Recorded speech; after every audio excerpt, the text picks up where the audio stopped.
I coached that little Timmy. I taught him everything I know. Right, and that I think is been up for many awards. The listeners, if you're stopping at Redbox anytime soon, key in the code for No Direction Home, starring I'm not quite sure how to pronounce his name, but he's a young actor who played the role of you, Bob, in a movie about your life. What can you tell us about that experience? Well, I wanted to play myself. I acted Ted in the 80s movie with Fiona Hearts of Fire. I've never heard of Fiona Hearts of Fire. That was the movie that killed Richard Marquand. He died of a heart attack during the rap party, fell face first into a bowl of avocado dip. Remember Richard, director of Return of the Jedi? They didn't even know if Harrison Ford was gonna come back to that one. That's why they froze him in carbonite. Ford almost died in a plane crash a few years later. Anyway, I wanted to play myself and even did a couple of test shots, and they replaced my face with a young CGI me, if you can believe that. We took a look a few days later. It wasn't too bad, except there was something uncanny about an 80-year-old body walking around with a 20-year-old face. It got me thinking about a new idea for another movie, though. Call it The Curious Case of Bob Dylan. You know what I'm talking about? Happy birthday podcast.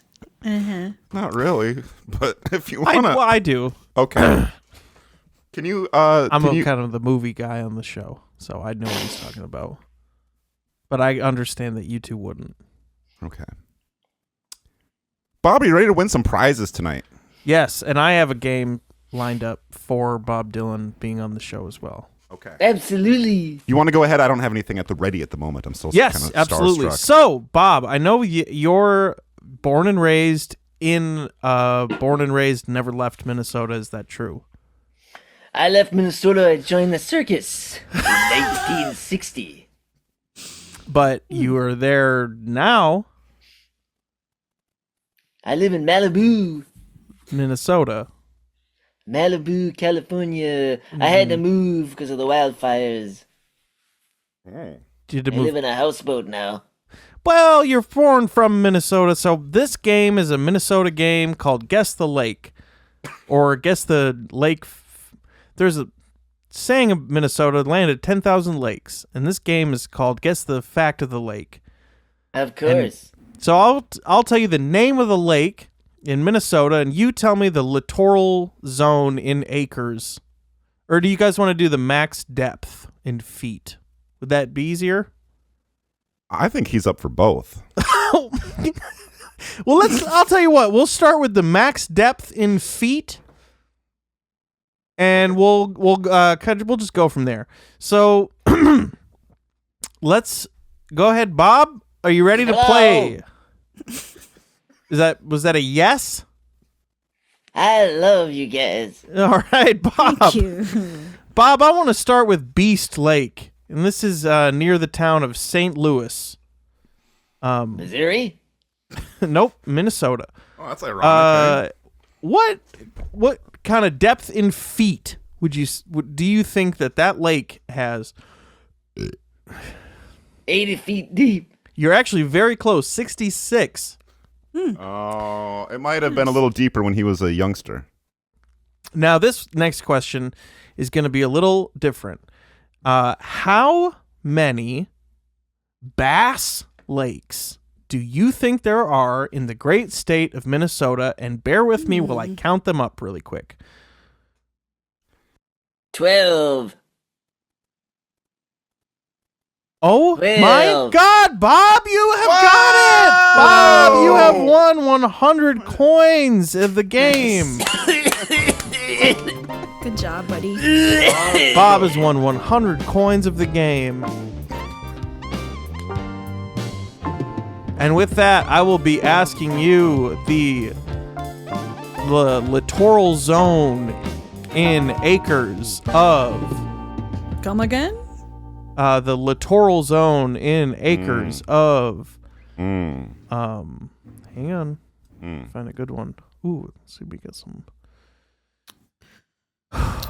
Crow Lake. Oh, soup.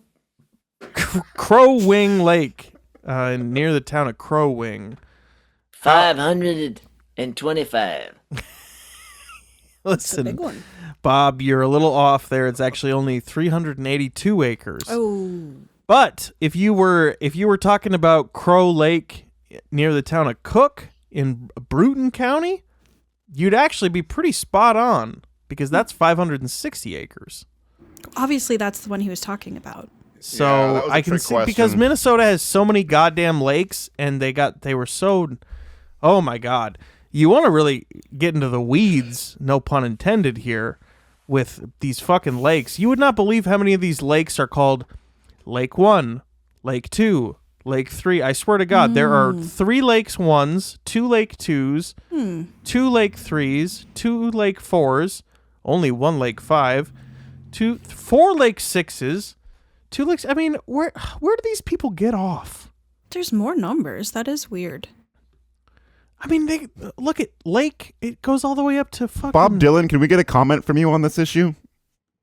Well, I went fishing when I was a young boy, and you can never keep enough worms on you in the boat. And we'd go down to Larry's store and buy some worms, and Larry, he would charge us $5 a bucket. And I said, Larry, are you charging me $5 a bucket for these worms? It's ridiculous. These are worms. You're going out in your backyard and you're picking them up in a rainstorm. And he said, well, Bob, I gotta make a living, And I said, well, God damn it, charge me $4.50 a worm, not $5 a bucket.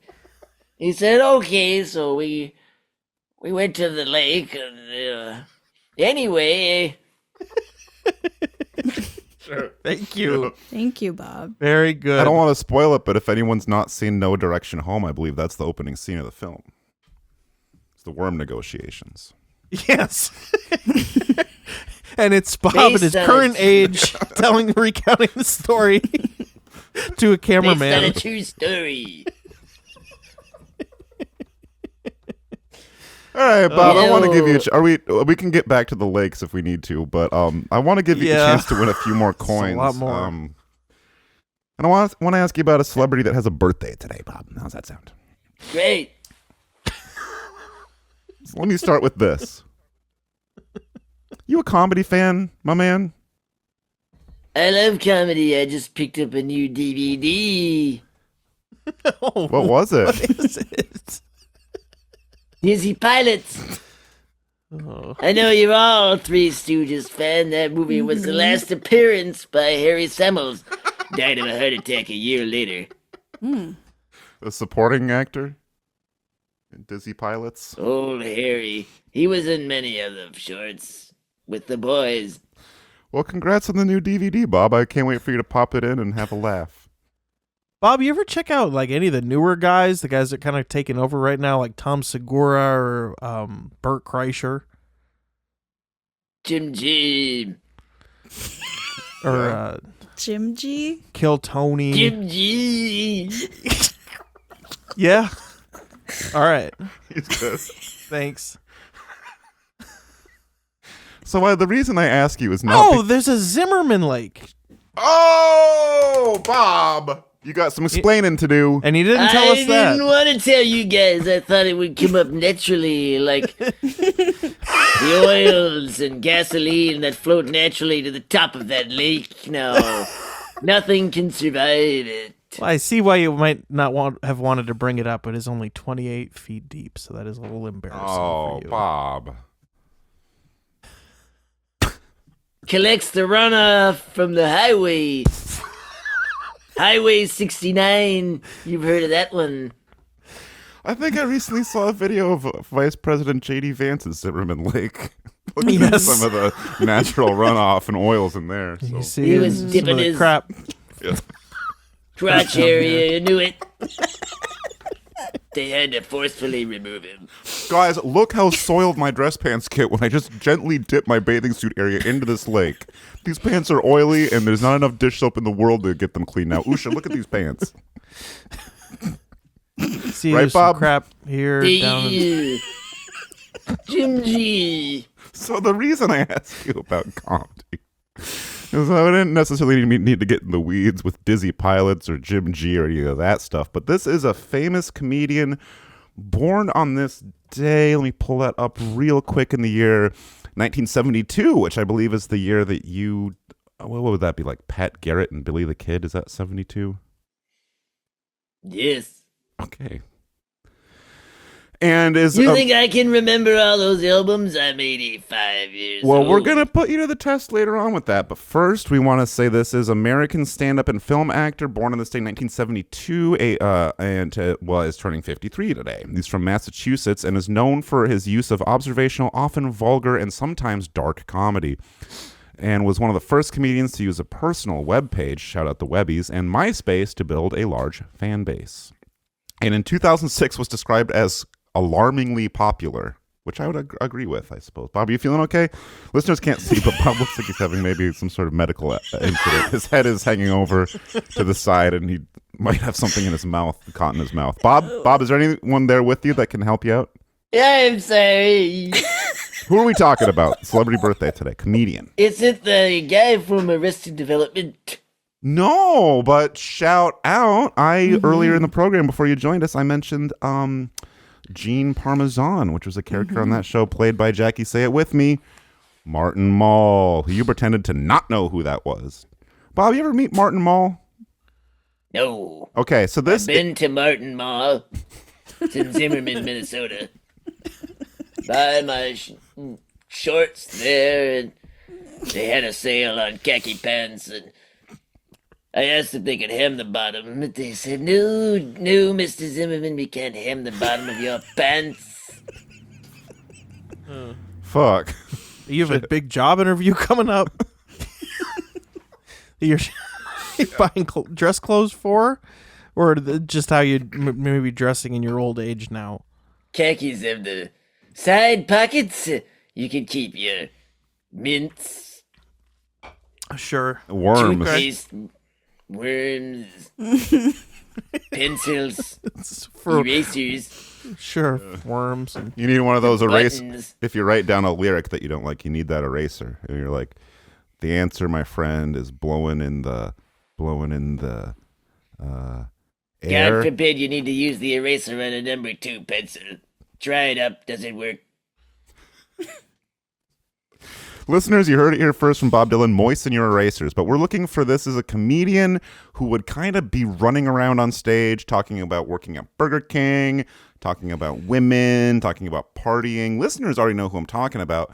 And you'd be forgiven for thinking that if his name was what we like to call an aptronym, which is just what that word is, he wouldn't be making jokes, but he might actually be making you a hamburger sandwich. Who are we talking about, Bob? Burger. Close. Close. First name McDonald. Norm McDonald. You are so close. This guy, if you can believe this, is even funnier than the late, great Norm Macdonald, and is still with us. He was in some movies, Bob. You're a movie fan. You mentioned having a DVD player earlier. He was in a movie called, let's check it out. Waiting. Yes, thank you, Jack. And not what you would do with your waders on when you go in to catch some fish with all those worms in your pocket, but this would be more like a server at a restaurant. Ew, I know who you're talking about now. Who we talking about, Bob? Wading into the river. This would be. He's a kind of a jackass. I wouldn't say that, but you're free to speak your mind. Who we talking about, Bob? He was in the. He's in that movie. He's like a bro. He's a bro buddy. Yeah, Dizzy Bros. Do you remember his name, Bob? I don't remember much nowadays. I'd love to get... Well, there's a lot of wisdom in that, Bob. There's a lot of wisdom in that. There's a reason that Barack Obama gave you that big medal the one time. Remember that, Bob? Remember when He you went... smelled so sweet. Oh, no. Well, no, not... Oh, no, that's nice, Jackie. Yeah. Bob, I don't know if I can give you the coins on this. We're looking for Dane Cook. Dane Cook.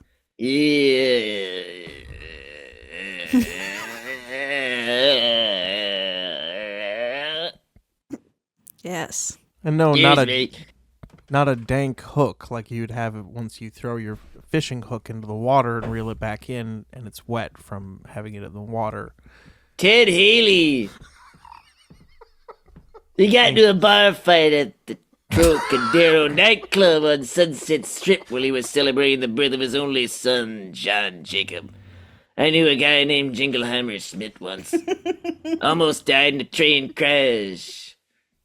That's your son's name. Oh yeah, Jacob. Jacob Jingleheimer.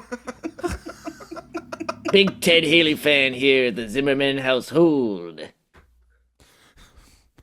Bob, you telling me you prefer Ted Healy to the Stooges?